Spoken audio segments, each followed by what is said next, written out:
बिस्मिल्लाहिर्रहमानिर्रहीम। क्या आप जानते हैं कि अल्लाह ताला को सबसे ज़्यादा कौन सा अमल महबूब है?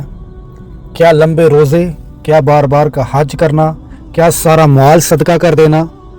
सहाबा किराम ने आप सल्लल्लाहु तआला अलैहि वसल्लम से पूछा, अल्लाह को सबसे ज़्यादा कौन सा अमल महबूब है? तो नबी करीम सल्लल्लाहु अलैहि वसल्लम का जवाब वो ना था जो वहाँ बैठे लोग सोच रहे थे।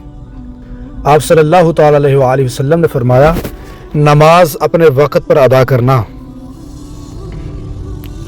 क्योंकि अल्लाह अमल के हुजम से मुतासर नहीं होता, वो वफ़ादारी से मुतासर होता है।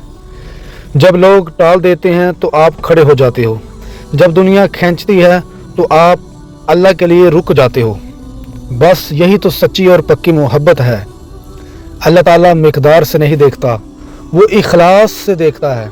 आप सोना सदका कर दो, लेकिन अगर नमाज लेट है तो हकीकत ये है कि आपने दुनिया को पहले चुना और अल्लाह ताला को बाद में।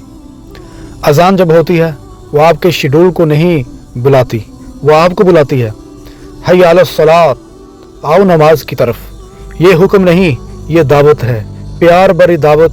हर वक्त पर पढ़ी जाने वाली नमाज इस दुनिया की हज़ारों मसरूफियात के बीच अल्लाह को दिया गया एक छोटा सा हाँ है। आप कह रहे होते हैं, या अल्लाह मैं अब भी यही हूँ, अब भी तेरा हूँ। तो नबी करीम सल्लल्लाहु अलैहि वसल्लम ने फरमाया, हमारे मुसलमानों और काफरों के दरमियान फ़र्क नमाज का है। यही वो लाइन है जो रोशनी को अंधेरे से अलग करती है, हिदायत को गुमराही से। असल बात क्या है? बस और बस इस्तिकामत। आपको लंबी क़याम की ज़रूरत नहीं, ना खास लम्हात की बस पाबंदी की जाए।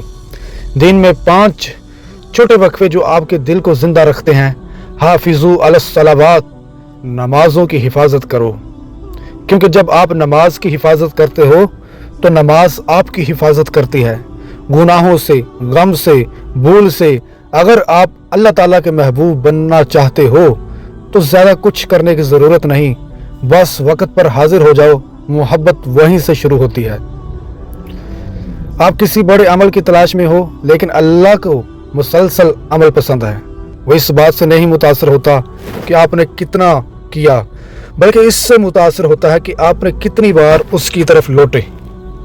अल्लाहु अकबर। अल्लाह ताला से दुआ है कि अल्लाह तबारक व तआला हमें नमाजों की बाकायदगी के साथ पाबंदी करने की तौफीक अता फरमाए।